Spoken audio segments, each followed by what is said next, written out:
한국이 아니었다면 제 딸은 지금 이 세상에 없었습니다. 뉴욕 브롱크스의 한 간호사가 방송 중 무릎을 꿇었습니다. 이유는 단 하나, 한국 산청에서 물에 잠긴 이름 김수정. 2년 전 LA 산불 속에서 그녀는 미국 소녀를 구했고 지금 산청이 침수되자 미국 가족이 직접 한국으로 달려왔습니다. 그런데 인천공항에 도착한 그들은 왜 울면서 도와달라고 했을까요? 지금 바로 알아보시죠. 잠깐 구독과 좋아요는 영상 제작하는데 큰 힘이 됩니다. 저는 오늘도 뉴욕 브롱크스 종합병원 중환자실에서 야간 근무를 마치고 있었습니다. 간호사로 일한 지 15년. 이제는 익숙해진 병원 복도를 걸으며 커피 한 잔으로 피로를 달래려던 순간이었죠. 대기실 TV에서 흘러나오는 국제뉴스에 무심코 시선을 던졌습니다. 그 순간 제 심장이 멈췄습니다. 한국 산청군 집중호우로 전면 침수라는 자막이 눈에 들어왔어요. 산청. 그 이름은 제게 특별했습니다. 산청이요? 거기가 그 아이가 살던 동네 아닙니까? 손이 떨리기 시작했습니다. 커피를 떨어뜨렸고 뜨거운 액체가 발등을 덮쳤지만 아픔조차 느낄 수 없었죠. 2년 전 LA 산불로 거의 모든 것을 잃을 뻔했던 그날이 선명하게 떠올랐습니다. 제 둘째 딸 에밀리가 실종됐을 때 그곳에서 자원봉사 온 한국인 여성이 제 아이를 찾아줬어요. 김수정 씨. 그녀가 살고 있는 곳이 바로 지금 물에 잠긴 산청이라는 사실이 머릿속을 강타했습니다. 다리에 힘이 풀려 주저앉았어요. 간호사 동료들이 달려왔지만 제 귀에는 뉴스 앵커의 목소리만 들렸습니다. 산청군 일대 마을들이 물에 잠겼으며 수백 명의 주민들이 고립된 상태입니다. 구조 작업이 난항을 겪고 있습니다. 핸드폰을 꺼내 남편에게 전화했습니다. 목소리가 떨렸죠. 마이클, 지금 뉴스 봤어? 산청. 수정 씨가 사는 곳이 물에 잠겼대. 우리 에밀리를 구해준 그 사람. 남편의 침묵이 이어졌습니다. 그도 기억하고 있었어요. 산불 속에서 우리 가족을 도와준 그 따뜻한 손길을. 마이클이 무거운 목소리로 물었습니다. 수정 씨 연락처 아직 있어? 있어. 크리스마스 카드 보냈잖아. 갑자기 가슴이 조여왔습니다. 제 딸이 살아있는 건 그녀 덕분이었어요. 그런데 지금 그녀는 어떤 상황일까요? 숨을 깊게 들이마시며 결심했습니다. 뭔가 해야만 했죠. 바로 그때 병원 TV에서 산청의 참혹한 모습이 화면을 가득 채웠습니다. 마을 전체가 갈색물에 잠겨 있었고 지붕만 간신히 보이는 집들, 필사적으로 구조를 기다리는 사람들의 모습이 펼쳐졌어요. 그 순간 확신했습니다. 이건 우연이 아니라 운명이라고. 김수정 씨를 찾아야 해요. 이제 제가 그녀를 도울 차례입니다. 병원에서 곧장 집으로 돌아왔습니다. 머릿속은 이미 계획으로 가득 찼어요. 현관문을 열자마자 남편 마이클과 두 딸 소피아와 에밀리가 저를 맞아주었습니다. 평소와 다른 제 표정을 보고 가족들은 금세 무언가 있다는 걸 알아챘죠. 우리가 받은 걸 이제 우리가 돌려줄 차례야. 거실 소파에 앉아 가족들에게 설명했습니다. LA 산불 당시 김수정 씨가 우리에게 베푼 은혜. 그리고 지금 산청에서 벌어지고 있는 홍수 상황까지. 에밀리는 두 눈을 크게 뜨고 물었어요. 엄마, 수정 아줌마 괜찮을까요? 에밀리의 목소리에 담긴 걱정이 제 마음을 더 단단하게 만들었습니다. 7살 에밀리는 당시 상황을 정확히 기억하진 못하지만 김수정 씨가 보내준 한국 인형과 편지는 아직도 소중히 간직하고 있었죠. 지금 당장 한국으로 가야 해요. 휴가를 내고 가족 모두 함께 가는 거예요. 마이클이 잠시 망설이는 듯 했지만 제 눈빛에서 결심을 읽었는지 고개를 끄덕였습니다. 그는 컴퓨터를 켜고 항공권을 검색하기 시작했어요. 그 순간 제 핸드폰이 울렸습니다. LA 산불 당시 함께 자원봉사했던 친구 레이첼이었죠. 제니퍼, 뉴스 봤어? 너희가 만났던 한국인이 산청에 산다고 했잖아. 지금 거기가. 알아. 우리는 이미 한국행 티켓을 알아보고 있어. 잠시 침묵이 흘렀고 레이첼이 다시 말했습니다. 나도 같이 갈게. 데이비드랑 이야기해볼게. 놀라웠습니다. 하지만 동시에 당연하게 느껴졌어요. 우리 모두 김수정 씨와 한국 자원봉사자들이 보여준 따뜻함을 기억하고 있었으니까요. 그날 저녁 소셜미디어에 짧은 글을 올렸습니다. 2년 전 LA 산불에서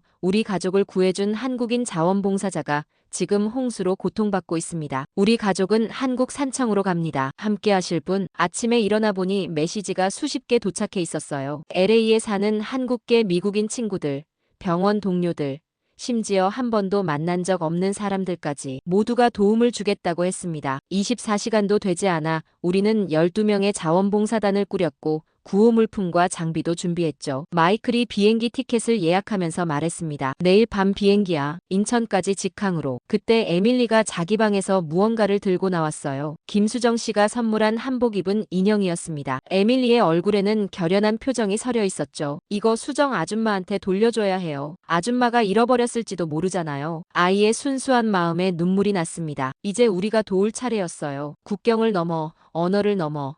이제 우리가 은혜를 갚을 시간입니다. 14시간의 비행 끝에 인천공항에 도착했습니다.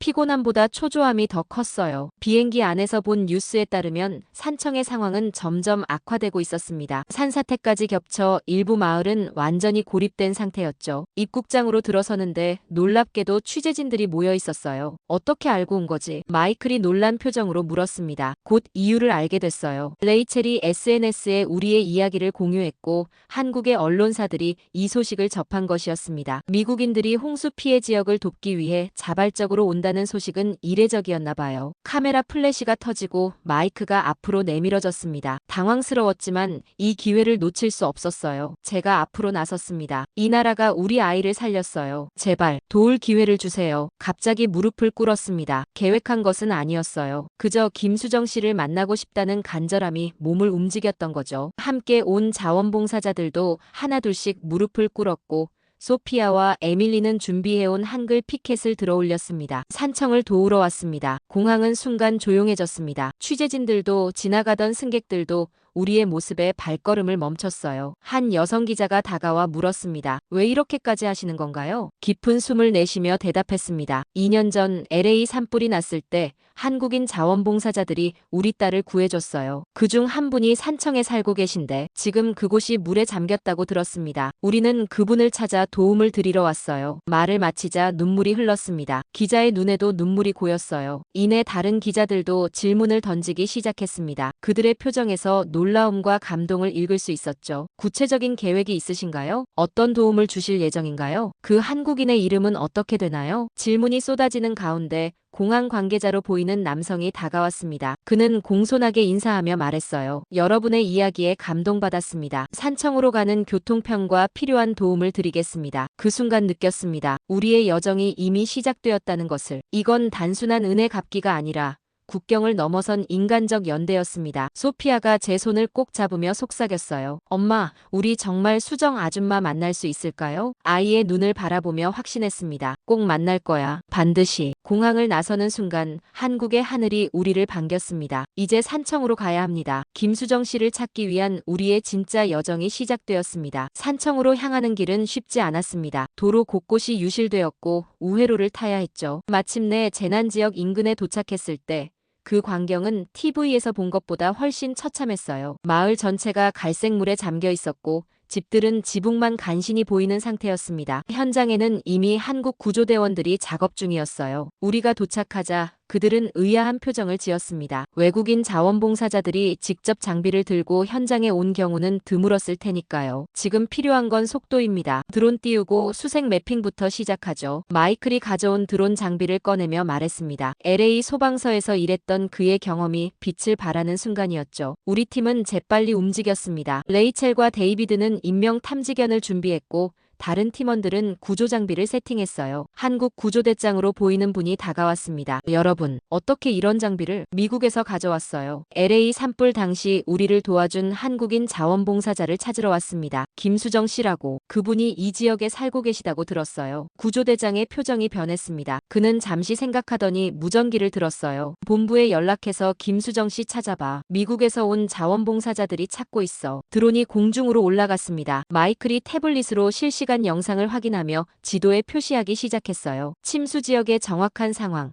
고립된 주민들의 위치가 하나둘씩 파악되었습니다. 한국 구조대원들이 모여들기 시작했어요. 그들은 우리의 작업 방식에 놀라워하는 눈치였습니다. 특히 디지털 매핑 시스템에 관심을 보였죠. 이렇게 하면 수색 효율이 5배는 높아집니다. 우리가 LA에서 개발한 시스템인데 산불 때 큰 도움이 됐어요. 설명하면서도 계속 작업을 이어갔습니다. 시간이 생명이었으니까요. 2시간 만에 우리는 전체 지역의 80%를 매핑했고 고립된 주민 20여 명의 위치를 특정할 수 있었어요. 구조대장이 감탄했습니다. 놀랍군요. 우리라면 하루는 걸렸을 겁니다. 그때였습니다. 드론 화면에서 한 가족이 지붕 위에 고립된 모습이 포착됐어요. 물살이 거세서 보트로는 접근이 어려워 보였습니다. 마이클이 결단력 있게 말했죠. 공수구조가 필요합니다. 헬기 있나요? 30분 후 헬기가 도착했고 우리가 제공한 정확한 좌표를 따라 구조 작업이 시작됐습니다. 구조된 가족 중에는 노부부가 있었어요. 그들은 흙탕물에 젖은 채로 담요를 두르고 있었습니다. 혹시 김수정 씨를 아시나요? 이 지역에 사시는 할머니가 놀란 표정으로 쳐다보셨어요. 수정이? 우리 옆 동네 사는. 어떻게 아세요? 숨이 멎는 것 같았습니다. 드디어 단서를 찾았어요. 어디에 사시는지 알려주실 수 있을까요? 노부부의 안내로 임시 대피소로 향했습니다. 할머니 말씀으로는 김수정 씨도 그곳에 있을 가능성이 높다고 했어요. 대피소는 초등학교 체육관에 마련되어 있었습니다. 문을 열자 수백 명의 이재민들이 임시 침대와 담요 위에 앉아있는 모습이 보였어요. 가슴이 뛰었습니다. 수정 씨를 어떻게 알아볼 수 있을까요? 2년 전의 기억은 선명했지만 이런 상황에서 찾기는 쉽지 않을 것 같았습니다. 에밀리가 제 손을 꼭 잡고 있었어요. 아이도 긴장한 듯했죠. 대피소 관리자에게 김수정 씨를 찾는다고 말씀드렸습니다. 그분이 명단을 확인하더니 고개를 끄덕였어요. 네, 여기 계십니다. 저쪽 구석에. 심장이 더 빠르게 뛰기 시작했습니다. 안내받은 방향으로 걸어갔어요. 구석에서 한 여성이 담요를 무릎에 덮고 앉아 있었습니다. 머리카락은 젖어 있었고 얼굴은 지쳐 보였지만 분명 김수정 씨였어요. 발걸음이 자연스레 빨라졌습니다. 수정 씨 앞에 다다랐을 때 그녀는 고개를 들었고 우리 눈이 마주쳤습니다. 처음에는 알아보지 못하는 듯했어요. 그러다 천천히 그녀의 눈이 커졌고 입이 벌어졌습니다. 혹시 제니퍼 씨? 목이 메었습니다. 고개를 끄덕이는 것이 고작이었어요. 에밀리가 앞으로 나섰습니다. 이 아이 기억하실지 모르겠어요. 2년 전 당신이 품에 안아주셨던 그 아이입니다. 수정 씨의 눈에서 눈물이 흘러내렸습니다. 그녀는 자리에서 벌떡 일어나 에밀리를 끌어안았어요. 두 사람은 한동안 그렇게 껴안고 있었습니다. 주변 사람들이 의아한 표정으로 쳐다봤지만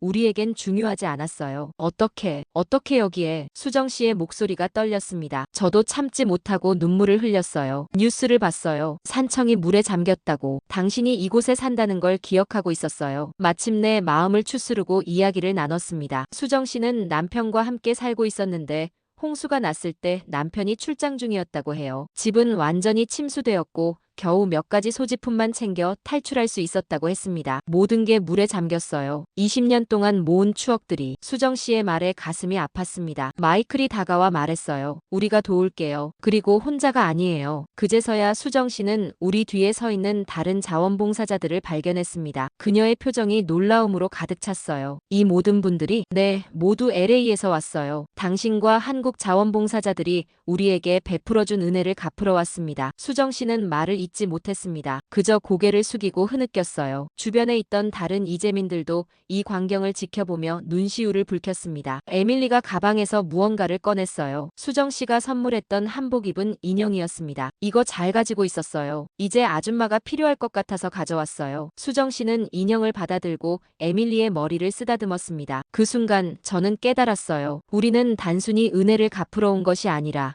인연의 고리를 이어가고 있다는 것을. 국경과 언어를 넘어 서로의 상처를 보듬는 인간적인 연결이 이루어지고 있었습니다. 대피소에서의 첫날, 우리는 임시 숙소를 배정받았습니다. 체육관 한쪽에 마련된 간이 침대였죠. 수정 씨의 도움으로 현지 상황을 더 자세히 파악할 수 있었어요. 그녀의 동네는 완전히 물에 잠겼고 복구까지는 최소 몇 주가 걸릴 것이라고 했습니다. 다음 날 아침 소피아와 에밀리가 일찍 일어나 무언가 바쁘게 준비하고 있었어요. 궁금해서 물었죠. 뭐 하고 있니? 소피아가 결연한 표정으로 대답했습니다. 엄마, 우리도 뭐라도 도와야죠. 그냥 외국인 아니잖아요. 아이들은 직접 종이와 색연필을 꺼내 무언가를 그리고 있었어요. 가까이 다가가 보니 간단한 영어 단어와 그림이 그려진 카드였습니다. 안녕하세요, 괜찮아요, 함께해요 같은 단어들과 함께 밝은 그림들이 그려져 있었죠. 이걸로 뭘 하려고? 에밀리가 천진난만하게 웃으며 말했습니다. 여기 아이들에게 영어도 가르쳐주고 같이 놀아줄 거예요. 아이들이 슬퍼 보여요. 아이들의 생각에 가슴이 뭉클했습니다. 어른들도 생각하지 못한 걸 아이들이 먼저 나서서 하려는 모습이 감동적이었어요. 곧 소피아와 에밀리는 대피소의 한국 아이들과 어울리기 시작했습니다. 언어는 통하지 않았지만 그림과 몸짓으로 금세 친해졌어요. 놀라운 일이 벌어졌습니다. 처음엔 한두 명이었던 아이들이 점점 늘어나 어느새 10명이 넘는 아이들이 소피아와 에밀리 주변에 모여들었어요. 그들은 간단한 영어 단어를 배우고 함께 그림을 그리며 웃고 있었습니다. 한 작은 여자아이가 조심스레 에밀리에게 다가와 무언가를 건넸어요. 종이접기로 만든 작은 학이었습니다. 에밀리는 기뻐하며 감사합니다라고 한국어로 말했죠. 아이의 얼굴에 환한 웃음이 번졌어요. 수정 씨가 제 곁으로 다가와 말했습니다. 아이들이 이틀 동안 처음으로 웃네요. 홍수가 난 이후로. 그 말에 제 눈에 다시 눈물이 고였습니다. 아이들의 웃음소리가 대피소 전체를 밝게 만들고 있었어요. 어른들의 지친 표정에도 조금씩 미소가 번지기 시작했습니다. 마이클과 다른 자원봉사자들은 수색과 구조 작업을 계속했지만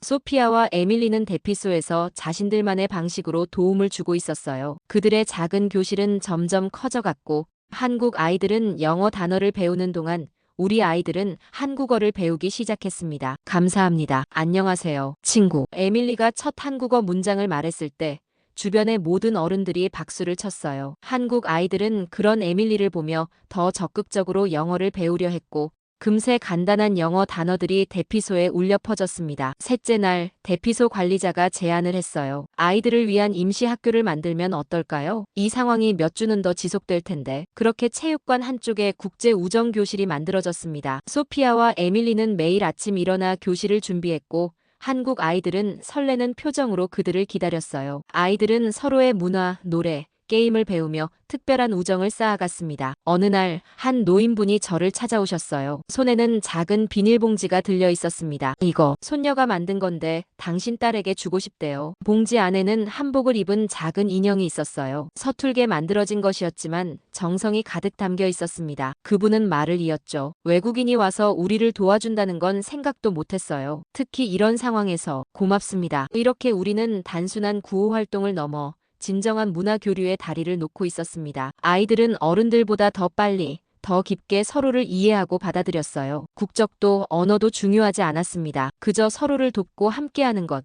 그것이 전부였죠. 소피아가 어느 날 저녁 제게 물었습니다. 엄마, 우리가 한국에 살 수는 없어요? 아이의 순수한 질문에 웃음이 나왔지만 한편으로는 생각에 잠겼습니다. 국경과 문화를 넘어선 이 경험이 아이들의 세계관을 얼마나 넓혀주고 있는지, 그리고 이것이 미래에 어떤 의미를 가질지 생각하게 됐어요. 산청에서의 우리 활동이 5일째 되던 날, 마이클이 놀란 표정으로 휴대폰을 보여줬습니다. 여보, 우리 이야기가 미국 뉴스에 나왔어. CNN에서 우리 이야기를 특집으로 다루고 있었어요. 미국 가족, 한국 홍수 현장에서 은혜를 갚다라는 제목이었습니다. 인천공항에서 무릎을 꿇었던 영상, 드론으로 수색하는 모습, 그리고 아이들의 교실까지 자세히 소개되어 있었어요. 레이첼이 달려와 말했습니다. 유튜브에서 우리 영상이 200만 뷰를 넘었어. 미국에서 사람들이 댓글을 엄청 달고 있어. 정말 놀라운 일이었습니다. 우리의 작은 여정이 이렇게 큰 반향을 일으킬 줄은 몰랐어요. 댓글들을 읽어보니 감동받았다는 메시지가 대부분이었습니다. 특히 한국.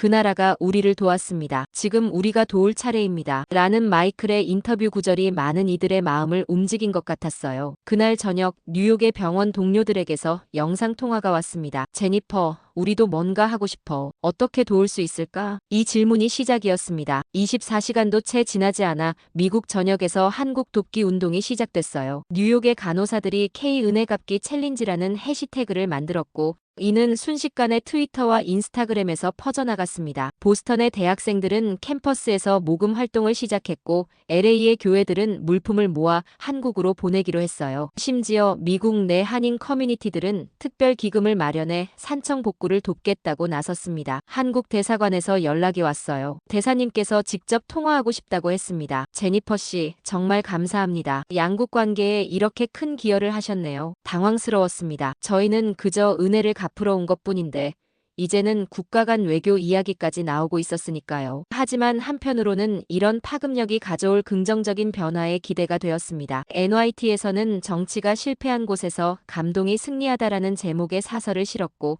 워싱턴 포스트는 시민 외교의 새 모델이라며 우리 이야기를 조명했어요. 유명 유튜버들도 한국 돕기 캠페인에 동참하기 시작했고 한 래퍼는 K 감사 노래까지 만들었습니다. 가장 놀라운 일은 미 육군 제2사단의 참여였어요. 한국에 주둔 중인 미군들이 휴가를 반납하고 산청 복구 활동에 자원했다는 소식이 전해졌습니다. 그들은 중장비와 헬기까지 동원해 도로와 다리 복구를 도왔어요. 마이클이 웃으며 말했습니다. 우리가 이런 운동을 시작할 줄은 정말 몰랐네. 저도 고개를 끄덕였습니다. 작은 은혜 갚기가 이렇게 큰 움직임이 될 줄은 상상도 못했어요. 그때 제 휴대폰이 울렸습니다. 미국의 한 TV 프로그램에서 생방송 인터뷰를 요청하는 내용이었어요. 인터뷰에서 진행자가 물었습니다. 이 모든 것이 단지 한 사람의 은혜를 갚기 위해 시작되었다는 게 믿기지 않습니다. 어떤 생각이 드시나요? 잠시 생각한 후 대답했습니다. 인간의 선함은 국경이나 언어, 문화를 넘어서는 것 같아요. 제가 받은 따뜻함을 돌려주고 싶었을 뿐인데 많은 분들이 공감해 주셨습니다. 이것이 진정한 세계 시민의 모습이 아닐까요? 그 순간 제 옆에 있던 수정 씨가 조용히 손을 잡아주었습니다. 그녀의 눈에는 눈물이 고여 있었어요. 말로 표현할 수 없는 감사와 감동이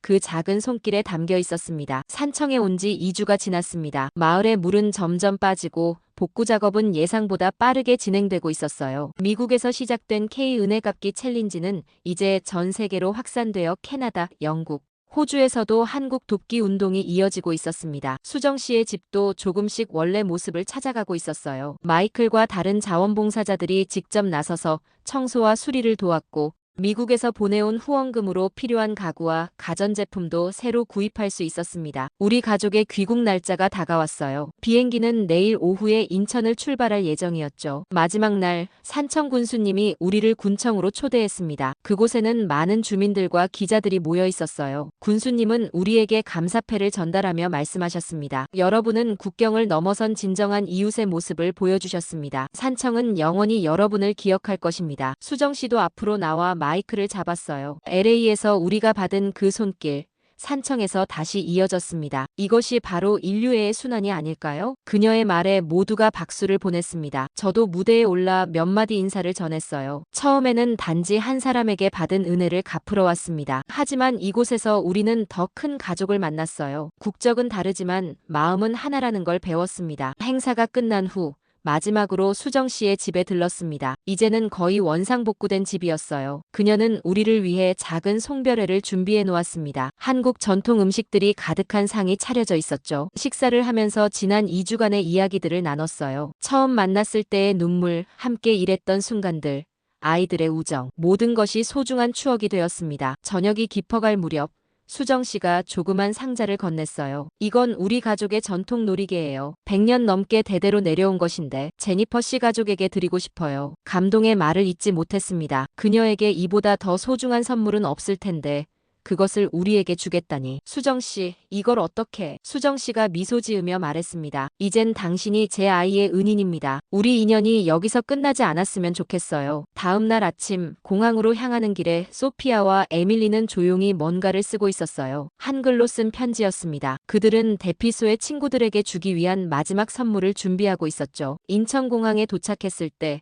놀랍게도 수많은 사람들이 우리를 배웅하러 나와 있었습니다. 산청 주민들, 자원봉사자들, 심지어 뉴스에서 보도했던 기자들까지. 그들은 감사합니다 라고 쓰인 피켓을 들고 있었어요. 눈물이 멈추지 않았습니다. 이별은 언제나 슬프지만 이번에는 뭔가 달랐어요. 우리는 언젠가 다시 만날 것이라는 확신이 있었습니다. 비행기에 오르기 전 수정 씨가 마지막으로 우리를 안아주었어요. 그녀의 귓가에 속삭였습니다. 우리는 이제 가족이에요. 국경이 무슨 의미가 있겠어요? 비행기가 이륙하며 창밖으로 한국의 풍경이 점점 작아졌습니다. 에밀리가 제 손을 꼭 잡으며 물었어요. 엄마, 우리 내년에 또 올 수 있어요? 수정 이모 보러. 미소를 지으며 대답했습니다. 물론이지. 그리고 다음엔 더 많은 친구들과 함께 올 거야. 창밖을 바라보며 생각했습니다. 우리가 시작한 작은 여정이 이렇게 큰 변화를 가져올 줄은 몰랐어요. 은혜는 돌고 돌아 더 크게 돌아온다는 것을, 그리고 진정한 인연은 국경도 언어도 문화도 넘어선다는 것을 깨달았습니다. LA로 돌아가는 비행기 안에서 저는 이 경험이 단순한 재난 구호를 넘어 새로운 국제관계의 모델이 될 수 있다고 확신했습니다. 정부나 기관이 아닌 평범한 시민들의 마음과 마음이 연결된 진정한 세계 시민의 연대. 그것이 바로 우리가 산청에서 경험한 것이었습니다. 오늘의 사연은 어떠셨나요? 재미와 감동이 있었다면 구독과 좋아요 부탁드립니다. 감사합니다.